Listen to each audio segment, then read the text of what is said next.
इस वक्त चारों दहशतगर्द एक एक करके खिड़की में से कूदकर बेडरूम के साथ वाले कमरे में आ चुके थे। दूसरे कमरे से किसी चीज़ के गिरने की आवाज़ आती है। शेर खान की वालिदा ने घबरा कर कहा, या अल्लाह, ये कैसी आवाज़ है। अब यह जुमला इस बूढ़ी खातून की ज़ुबान पर ही था कि बेडरूम का बंद दरवाज़ा धड़ाक से खुला और चारों दहशतगर्द अंधाधुंध कलाशनकोफों की ब्रश फायर करते बेडरूम में दाखिल हो गए। एक लाइन में खड़े होकर उन्होंने शेर खान की बूढ़ी वालिदा, इसकी बीवी आरिफा और बेटी आमिर पर गोलियां बरसानी शुरू कर दी। चंद सेकंड्स के अंदर अंदर बेडरूम में खून में नहलाई हुई 3 लाशें पड़ी थी। इसके फौरन बाद चारों दहशतगर्द जिस तरफ से आए थे इसी तरफ फरार हो जाते हैं। बेडरूम में मौत का सन्नाटा तारी हो जाता है। शेर खान की वालिदा की लाश सोफे पर पड़ी है। आरिफा की खून में लथपथ लाश पलंग पर अपने बेटे आमिर को सीने से लगाए बेहिस्सो हरकत पड़ी है। जैसे ही दहशतगर्दों ने फायरिंग शुरू की थी, आरिफा ने चीख मारकर आमिर को अपने सीने से लगा लिया था। आमिर का जिस्म अपनी मां के जिस्म के साथ ही गोलियों से छलनी हो गया था। सिर्फ बिजली चमक रही थी, बादल गरज रहे थे और कोई आवाज़ सुनाई नहीं दे रही थी। मकान के सदर दरवाजे पर शेर खान नमदार होता है। इसके हाथ में प्लास्टिक का लिफाफा है जिसमें खिलौना मशीन गन के नए सेल पड़े हुए हैं। इसे कोई खबर नहीं कि इसके ख़ानदान पर क्या क़यामत गुजर गई है। वो दरवाज़ा खुलकर ड्राइंग रूम में दाखिल होता है और वहीं से पुकार कर कहता है, बेटा आमिर, मैं तुम्हारे सेल ले आया हूँ। वो बेडरूम की तरफ बढ़ा। इसको अजीब किस्म की खामोशी का एहसास हुआ। इसने बेडरूम का दरवाज़ा खोल दिया। अंदर इसे जो खूनी मंजर नजर आए, इसने शेर खान पर सख्ता तारी कर दी। 2 सेकंड के लिए वो जैसे बिल्कुल पत्थर हो गया।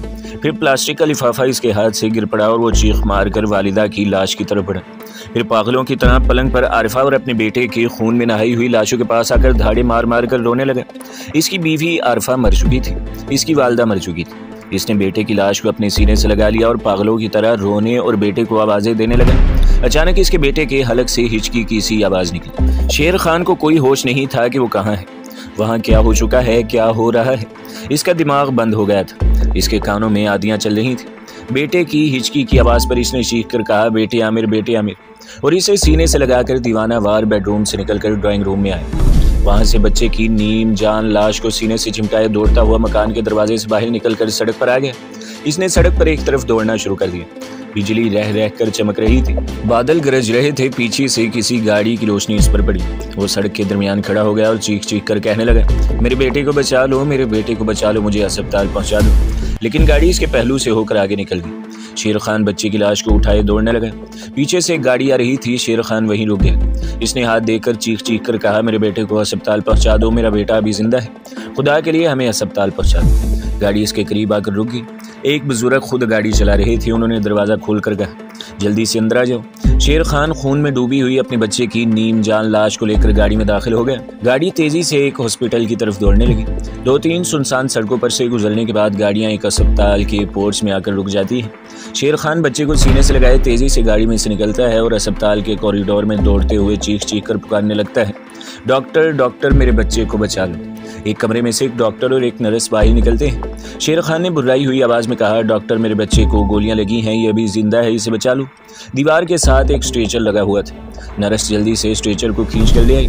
डॉक्टर ने शेर खान से नीम मुर्दा आमिर को लेकर स्ट्रेचर पर डाला और नर्स से कहा, नर्स, ऑपरेशन थिएटर। डॉक्टर और नर्स स्ट्रेचर को देखते हुए कुछ फासले पर एक कमरे में दाखिल हो गए जिसके बाहर ऑपरेशन लिखा हुआ था।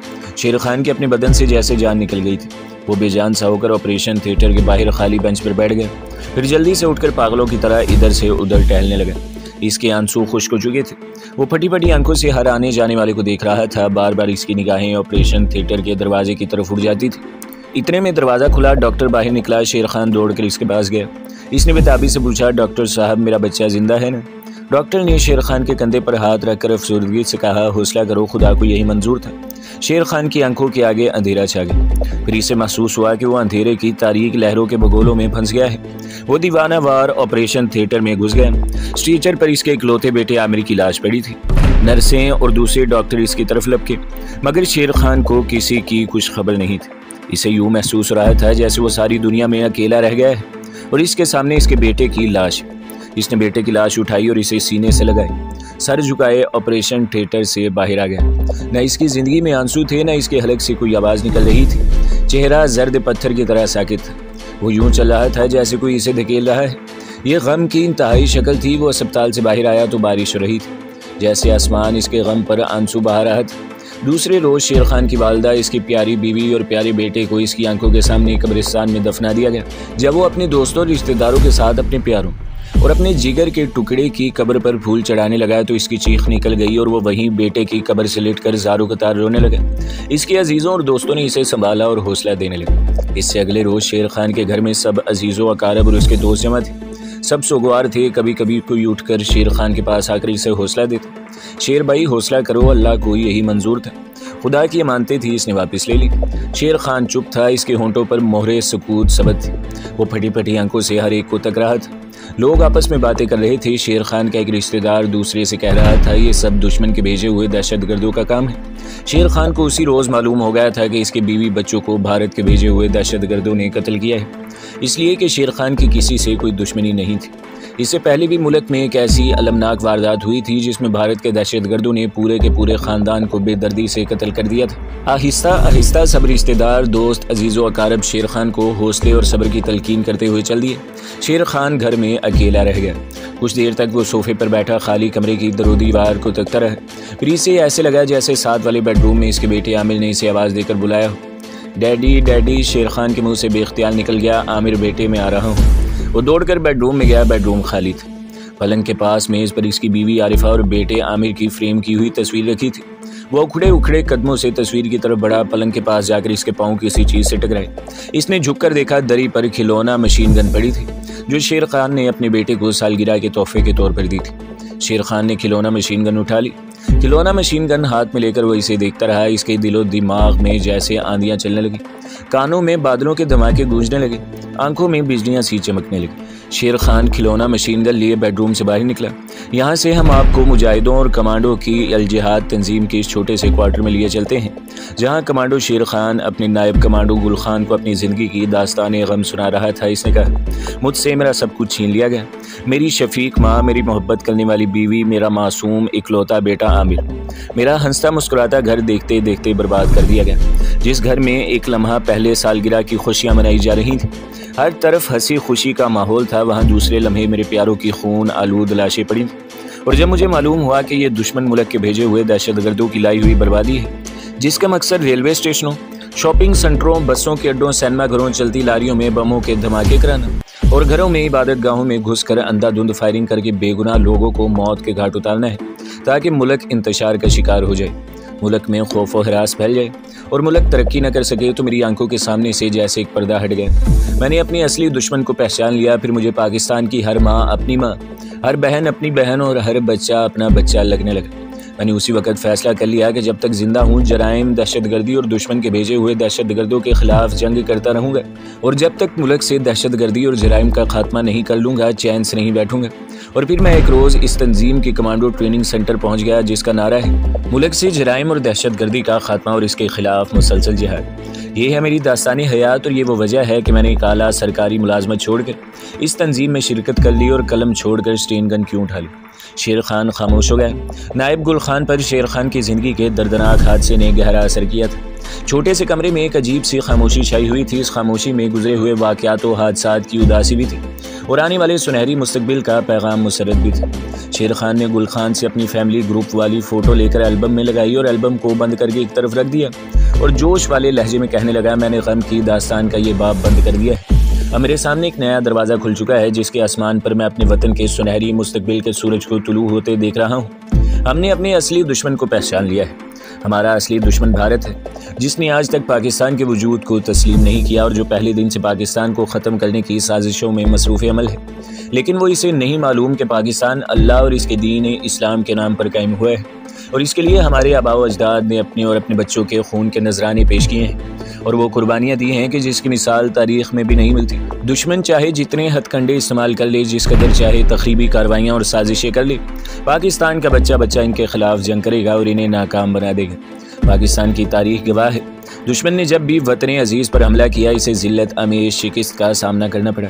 हम अपने वतन पाक के सिपाही हैं, गाजी हैं, हम मैदान जंग में हैं और जब तक जिंदा हैं दुश्मन के खिलाफ जंग करते रहेंगे और इसके नापाक अज़ाइम को खाक में मिलाते रहेंगे। शेर खान के चेहरे पर मुस्कुराहट थी। इसने अपने नायब गुल खान की तरफ देखकर कहा, अब तुम भी जाकर आराम करो, सुबह हमें अपनी तंजीम के कमांडिंग अफसर से मिलना है। मेरा ख्याल है कि वो हमें किसी अहम मिशन पर भेजने वाला है। नायब गुल खान ने बड़ी गर्मजोशी से शेर खान से हाथ मिलाया और खुदा हाफिज कहकर चला गया। कमांडो शेर खान का अंदाज़ा सही था। अगले रोज़ तंजीम के कमांडिंग ऑफिसर ने शेर खान और गुल खान को अपने ऑफिस में बुलाया। दोनों मुजाहिद कमांडो सीईओ के ऑफिस में आ गए। इस वक्त कमांडिंग ऑफिसर मेज़ पर अपने सामने शहर का नक्शा फैलाए इसे गौर से देख रहे थे। कमांडो शेर खान और गुल खान ने अस्सलाम वालेकुम कहकर सैल्यूट किया और खड़े रहे। कमांडिंग ऑफिसर ने हाथ के इशारे से सैल्यूट का जवाब देकर कहा, बैठ जाओ शेर खान और गुल खान।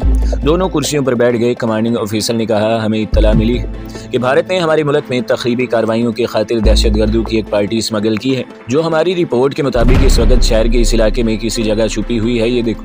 कमांडिंग ऑफिसर ने शहर का नक्शा शेर खान और गुल खान के सामने रख दिया। दोनों नक्शे पर इस गोल सुरख निशान को देखने लगे जो सीईओ ने लगाया था। कमांडिंग ऑफिसर ने कहा, ये दहशतगर्द हिंदू हैं, मगर उन्होंने अपना हुलिया मुसलमानों का बनाया हुआ है। तुम्हें सबसे पहले इस इलाके में जाकर ये सुराग लगाने की कोशिश करनी है कि इस इलाके के किसी मकान में कोई नए किराएदार आए हैं या नहीं आए। अगर आए हैं तो किस मकान में रहते हैं। इस तस्दीक के बाद तुम्हें कमांडो पार्टी ले जाकर इन्हें काबू करना होगा। अगर तुम पर फायर खोल देते हैं तो तुम जानते होगे तुम्हें क्या करना है। शेर खान ने पूछा, सर इन दहशतगर्दों की नफरी कितनी है। कमांडिंग ऑफिसर ने जवाब दिया, ये भी तुम्हें मालूम करना होगा। हमें सिर्फ ये रिपोर्ट मिली है कि भारत की यह दहशतगर्द पार्टी इस इलाके में किसी जगह छुपी हुई है। दोनों कमांडो सैल्यूट करने के बाद कमांडिंग ऑफिसर के दफ्तर से बाहर निकल आए। शेर खान ने गुल खान से कहा, मेरे क्वार्टर में आ जाओ, हमें बहुत सी बातों पर गौर करना है। दोनों क्वार्टर के कमरे में जाकर बैठ गए। शेर खान कहने लगा, सीईओ साहब ने रिपोर्ट के मुताबिक शहर के जिस इलाके की निशानदेही की है वो शहर की चार दीवारी के बाहर एक पुरानी बस्ती है। इस बस्ती के गली कूचों से हम दोनों वाकिफ हैं। नायब गुल खान ने कहा, लेकिन हमें सुराग रसानी के लिए कोई भेस बदल कर वहाँ जाना चाहिए, लेकिन भेस ऐसा होना चाहिए कि किसी को हम पर शक न पड़े। मैं भी यही सोच रहा हूँ, शेर खान ने कहा। तुम्हारे ख्याल में तुम्हें किस भेस में वहाँ जाना चाहिए। गुल खान सोचने लगा, शेर खान भी सोचने लगा। गुल खान ने कहा, भेस ऐसा होना चाहिए कि जिससे हमें लोगों की हमदर्दियाँ भी हासिल हो और वो कुछ बताते हुए कतराने की कोशिश न करे। शेर खान ने कहा, तो फिर इसके लिए सबसे अच्छा भेस मलंगों का ही हो सकता है। मलंगों को वैसे भी लोग बेजरत समझते हैं, ये ठीक रहेगा, गुल खान बोला। शेर खान ने कहा, मेरा ख्याल है हमें आज दोपहर के बाद इस मुहिम पर निकल जाना चाहिए। ओके, गुल खान ने जवाब दिया। दोपहर के बाद कमांडो शेर खान और नायब कमांडर गुल खान ने वहीं तंजीम के खास कमरे में जाकर मलंगों वाला हुलिया बनाया और कमांडिंग ऑफिसर को रिपोर्ट करने के बाद एक खुफिया दरवाजे से निकलकर शहर की तरफ चल पड़े। दोनों ने लंबे लंबे बालों की विग्गे लगा रखी थी, लंबे चोले पहने हुए थे, गले में रंग बिरंगे मनकों की मालाएं थी, हाथों में चिमटे पकड़े हुए थे और सड़क के किनारे किनारे बड़ी मस्कीन सूरतें बनाए इस बस्ती की तरफ जा रहे थे, जहाँ रिपोर्ट के मुताबिक भारत के दहशतगर्द पार्टी ने किसी मकान में अपना खुफिया ठिकाना बना रखा था। दोनों ने कंधों के साथ पुराने थैले लटकाए हुए थे, जिनमें पहले से ही थोड़ा थोड़ा आटा डाल दिया गया था। निशान ज़रा बस्ती मशरिक़ की जानिब थी और वहाँ करीब से रेलगाड़ी भी गुजरती थी और एक फाटक भी था। चलते चलते दोनों कमांडो रेलवे लाइन पर आ गए और अपना रुख निशान ज़दा बस्ती के रेलवे फाटक की तरफ कर लिया। मौसम खुशगवार था, धूप निकली हुई थी। दोनों को रेलवे लाइन पर चिमटे बजाकर गाने की ज़रूरत नहीं थी, ये काम उन्होंने बस्ती में जाकर शुरू करना था। रेलवे फाटक पर पहुंचने के बाद दोनों कमांडो इस कच्ची सड़क पर गए जो शॉर्टकट थी और मतलूबा बस्ती में जाती थी। ये पुरानी बस्ती थी, पुराने मकान और हवेलियां भी थीं और नए मकान भी बने हुए थे। बाजार में दुकानें खुली थी। दोनों कमांडो बस्ती के एक सिरे से इसमें दाखिल हुए। शेर खान ने गुल खान को बता दिया था कि हम मलंगों की तरह ना तो धमाल डालेंगे और ना गाना वगैरह गाएंगे और ना चिमटा बजाएंगे।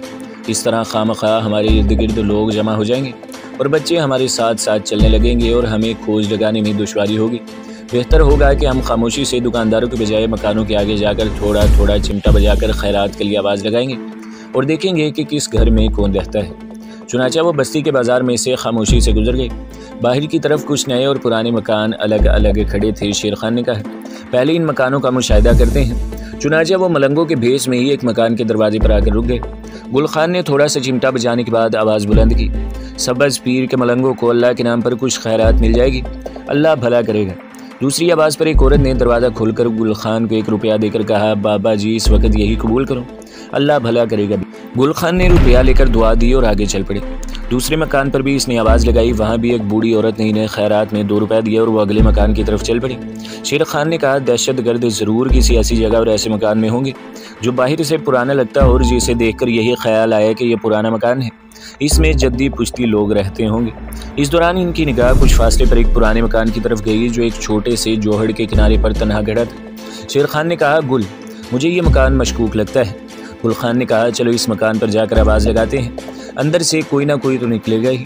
शेर खान ने कहा, नहीं हमें यह गलती नहीं करनी होगी, ज़रा ठहरो, वो सामने एक रेडी वाला है, इससे बात करते हैं। दोनों रेडी वाले के पास चले आए। एक बूढ़ा आदमी था जो सब्ज़ी बेच रहा था।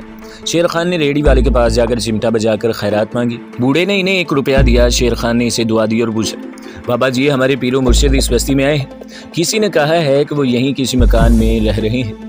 रेडी वाला बोला, हमें क्या पता तुम्हारे पीरो मुर्शिद यहाँ कहाँ ठहरे हैं, किसी दुकानदार से जाकर मालूम करो। शेर खान ने मशकूक मकान की तरफ इशारा करके पूछा, इस सामने वाले मकान में कौन रहता है? कहीं हमारे पीरो मुर्शिद इसी मकान में ही तो नहीं उतरे? रेडी वाले ने कहा, 1 हफ्ता हुआ यहाँ एक नए किराएदार आए हैं। आदमी है, दिन को ताला लगाकर चले जाते हैं, शाम को आते हैं। जाकर मालूम कर लो, शायद तुम्हारे पीरो मुर्शिद होंगे। ये लोग मोहल्ले में किसी से मिलते जुलते नहीं? गुल खान ने पूछा। रेडी वाला बोला, कहा ना कि दिन के वक्त ताला लगाकर चले जाते हैं, अंधेरा होने के बाद आते हैं, कभी किसी से नहीं मिलते, तुम खुद जाकर मालूम कर लो। अच्छा बाबा, हम खुद ही पता कर लेते हैं। ये कहकर शेर खान चिमटा बजाता आगे बढ़ा।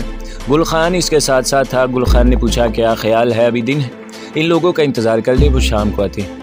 शेर खान बोला, इनका हर हालत में इंतज़ार करना पड़ेगा।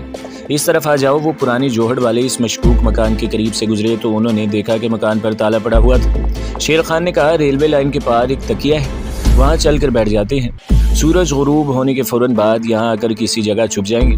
वो वहीं से रेलवे लाइन की तरफ हो गए। रेलवे लाइन की दूसरी तरफ बोहड़ के दरख्तों के साए में एक पुराना तकिया था, जहाँ पहले ही से कुछ फ़कीर लोग बैठे हुक्का वगैरह पी रहे थे। शेर खान और गुल खान भी इनके पास जाकर बैठ गए और जिस किस्म की बातें मलंग लोग किया करते हैं, इनसे इसी किस्म की बातें करने लगे। सूरज गुरूब होने में 1-1.5 घंटा बाकी थे।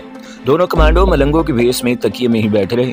जब सूरज मगरिब की तरफ मकानों के पीछे डूब गया और शाम के हल्के हल्के साए उतरने लगे तो दोनों चिमटा बजाते उठे और बस्ती की तरफ चल पड़े। पुराने जोहड़ वाले मशकूक मकान के करीब आकर वो दरख्त के नीचे बैठ गए। उन्होंने इधर उधर से सूखे पत्ते और झाड़ियाँ इकट्ठी करके वहाँ धूनी लगा ली। चिमटे ज़मीन में गाड़ दिए और मलंगों की तरह आलती पालती मारकर बैठ गए। वो इसी तरह बैठे थे कि इनका रुख मशकूक मकान की तरफ था। मकान का दरवाज़ा इस दरख्त से जिसके नीचे शेर खान और गुल खान बैठे थे 50 फीट के फासले पर होगा।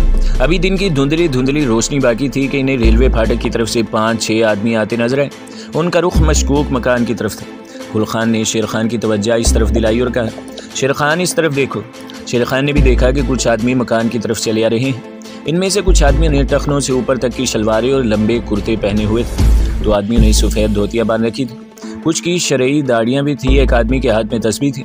शक्लो सूरत से वो किसी मस्जिद के इमाम लगते थे। ये कुल 5 आदमी थे। वो लोग शेर खान और गुल खान के करीब से गुजर गए।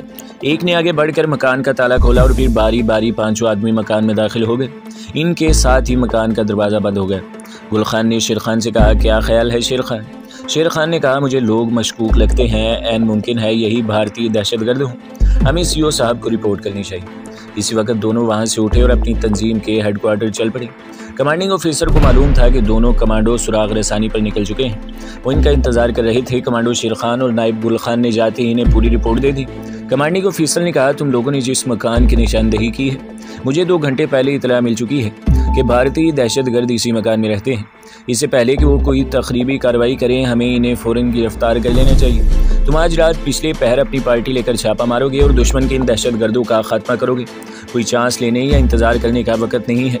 ठीक है सर, शेर खान ने कहा। कमांडिंग ऑफिसर ने कहा, मिशन हर हालत में कामयाब होना चाहिए। इंशाअल्लाह सर, शेर खान ने कहा। शेर खान ने इसी वक्त अपने और गुल खान समेत 6 मुजाहिदों की कमांडो पार्टी तरतीब दी और बता दिया कि सबको रातों रात के पिछले पहर अजान के वक्त किसी मुकाम पर जाना होगा।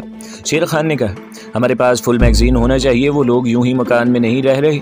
इनके पास भारी मिकदार में असला और गोला बारूद होगा। हो सकता है दस्ती बम भी हों, लेकिन हम इन्हें दस्ती बम फेंकने का मौका नहीं देंगे। अब तुम लोग जाकर आराम करो। सुबह अजान के साथ ही इस जगह पहुंच जाना जहां तुम्हें कहा गया है। सब कमांडो गुल खान और शेर खान समेत अपने अपने क्वार्टरों में चले गए। शेर खान ने रात के 4 बजे का अलार्म लगाया और सो गया। रात के पिछले पहर ठीक 4 बजे क्लॉक के अलार्म ने इसे जगा दिया। इसने फ़ौरन मुँह हाथ धोया, कमांडो की स्याह यूनिफॉर्म पहनी, असला निकाल कर मैगजीन वगैरह चेक किया और सुबह की अजान का इंतज़ार करने लगा। जिस वक्त मस्जिद से फजर की आवाज़ बुलंद हुई तो शेर खान फ़ौरन क्वार्टर से निकलकर पिछले पहर के अंधेरे में एक तरफ को तेज़ तेज़ चलने लगा। यह ख़ास जगह थी जहाँ इलाका वीरान था।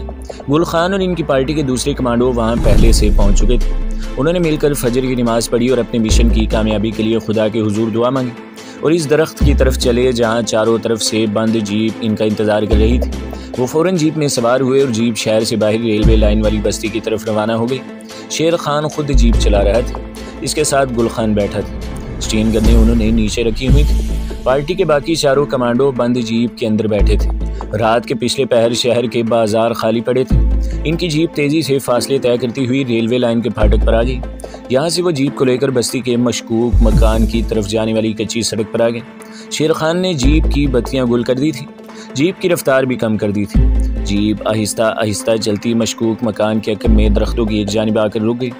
फौरन सारी कमांडो पार्टी जीप में से निकली और शेर खान की कमांड में अपने टारगेट की तरफ बढ़ी। तो दोस्तों, अगली किस्तें सुनने के लिए हमारे चैनल को सब्सक्राइब करें, वीडियो को लाइक करें और बेल के आइकन को भी दबा दें ताकि हर जो आने वाली वीडियोज़ हैं वो आपको सबसे पहले मिलती रहें।